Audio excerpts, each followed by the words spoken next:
We are pleased to be joined by the head coach of the Kelowna Rockets, Kris Mallette. First of all, Coach, thank you so much for joining us. This past May, the Barracuda announced the signing of forward Kyle Topping.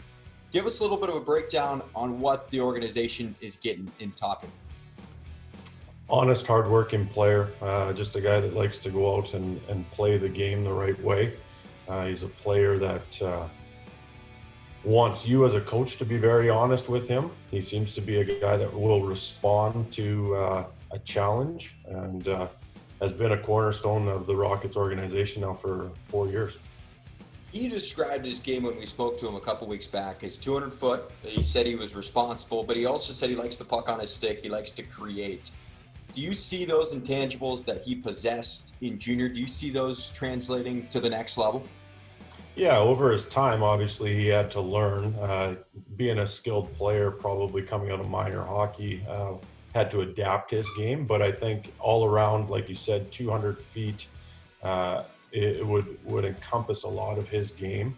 He is a guy that very strong down low in the defensive zone. So when he is coming out with the puck, he tends to be able to get out untouched and be able to make a play. He's a guy that, like you said, wants to have that puck on his stick and is usually positionally sound for the most part. You saw him over his 4 years. How did he evolve, not only as a player, but as a person over his time with your program? Well, durability would come into, he's been a player with the exception of last year, a freak incident where he was injured, but he's a guy that played anywhere between, almost 60 to the 70 games that we played every season. So just mature, we had a good group of 1999s, which were essentially our 20-year-olds last year. And Kyle was a guy that we definitely wanted to keep in our organization. He's done everything you've asked of him. Like I said, you can challenge him daily and he wants to get better and he wants to win and at whatever cost, he's a guy that will do that. So he's just been a positive guy to be around. You mentioned the injury this past season. Injured in late November, he eventually returned to your team. He worked his way back from an ankle injury. As you watched him go through that process in what was a very critical year for him, being undrafted, trying to earn himself a pro contract, how do you feel like he dealt with all that was going on and continue to have a positive outlook?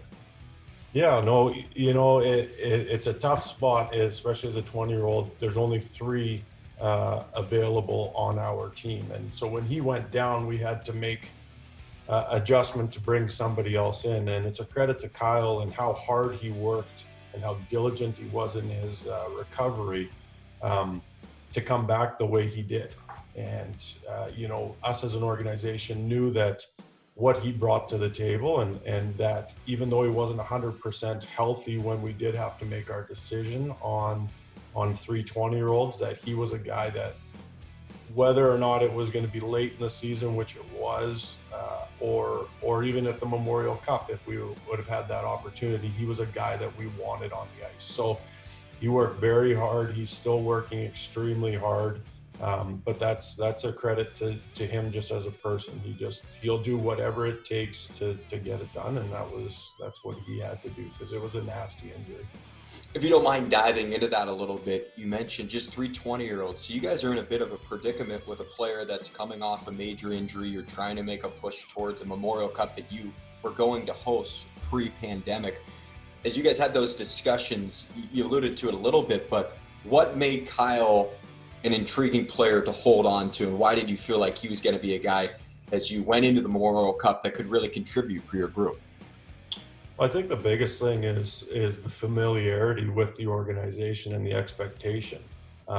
He has worked his way up from essentially a 4th-line player throughout the seasons into a number 1 center for us. So we knew what we were getting in a player and as a person, and we were willing to wait because we knew that he would be pushing himself to be in top shape. And when Kyle was in top shape, he was one of the better players on our team, and if not in the league. So he pushed. He was very honest with us that he wanted to be here, and like I said, we're very big on loyalty, and he put his time in, and we had to do the same for him. This past summer, invited to the Sharks development camp, then he goes into his 20-year-old season. Did you notice a different player at all after that experience over the summer? Was he more confident? Was he more ready to go? Every time a player does have that opportunity to go to an AHL or an NHL camp, it really opens their eyes to that next level, how strong, how fast, and just possibly how far off they actually are.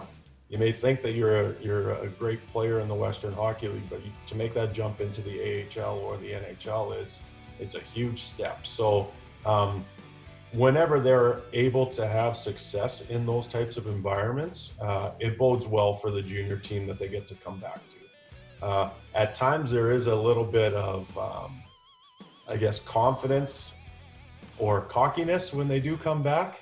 And it's up to us to reel them in, but you know what, that's okay, because they are majority of the time 19 and 20-year-olds, so you are depending on them to be those types of players.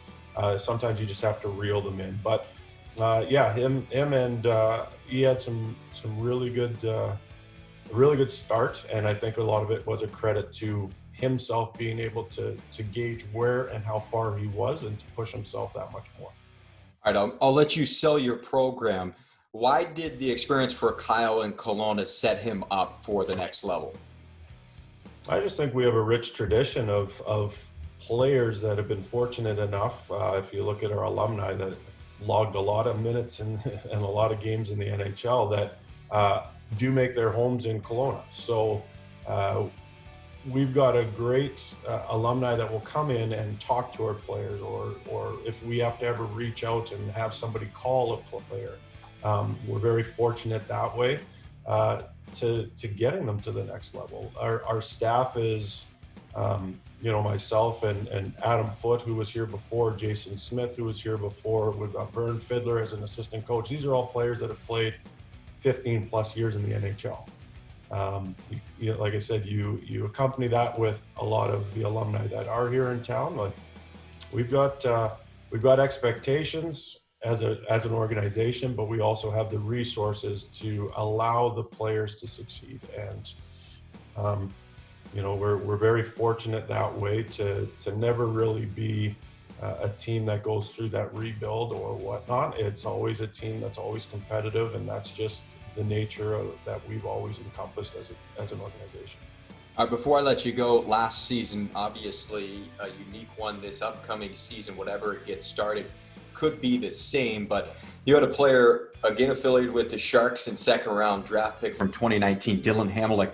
Last year was his first season in Kelowna after you guys acquired him in trade.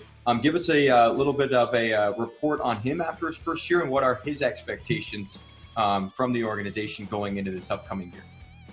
Well, Hammer I think he had 10 points in his first 5 games when he came to us. Exactly what we had anticipated as a player. I had obviously watched him in Seattle prior to this for 2 or 3 years. Big body, very, very strong, deceptively good speed for a big man, but when he's on and when he's having success, it's a north-south game for him. He's up and down the boards, he's initiating contact, he's creating turnovers, and then he's just a handful in front of the net. So for us, there was ebbs and flows in his game throughout the season, and then respectfully so, that happens to a lot of players. But he was heating up towards the end of the year, which is the best time as we were making a push into the playoffs. When we did make the coaching change, I think he was back to that pace. He had 10 or 12 points in 8 games, and you could see that he was having fun. So he's a player that doesn't like to think much. You don't want to try and overload him, but he is a player that when he is on his game, and it's a simple game, but it's a very effective game. When he's on, he's one of the best. He's another guy a little bit marred by the injury bug, at least before he got to Kelowna. For him, do you feel like for him to continue to evolve as a player, it's just about adding more strength? I know he had a slender frame, especially when the Sharks selected him, but not only adding weight, but what is another thing that you feel like he's got to improve on to continue to make that evolution in his game before he turns pro? Yeah, I mean, he is still a pretty slight man for the size of his frame. Like, he's a tall guy, but he's there, but he's strong. He's strong, but like all the players in junior, you're just wanting them to work on their overall speed and then challenge them to get outside the box. Like, I did talk about the fact that he's a north-south player, but by no means do I hold him back from trying to make plays. So working on that individual skill set, working on what is Dillon Hamaliuk going to be at the next level? And I'm assuming it's going to be somewhere along the lines of a power forward. So working on that little in tight area games, the creating the turnover, and what do you do after the puck? After you create that turnover, what are you doing? What are those 3 quick strides, wherever it may be? And then challenging as well. I challenged him. He was a power play guy for us, but I challenged him to be a PK guy. Just to try and round him out the most that we can, especially as a 20-year-old this year, if he's back with us, that, we want to give him all the tools to succeed when he does get to the next level. And whatever is asked of him, at least he has some sort of training in that aspect.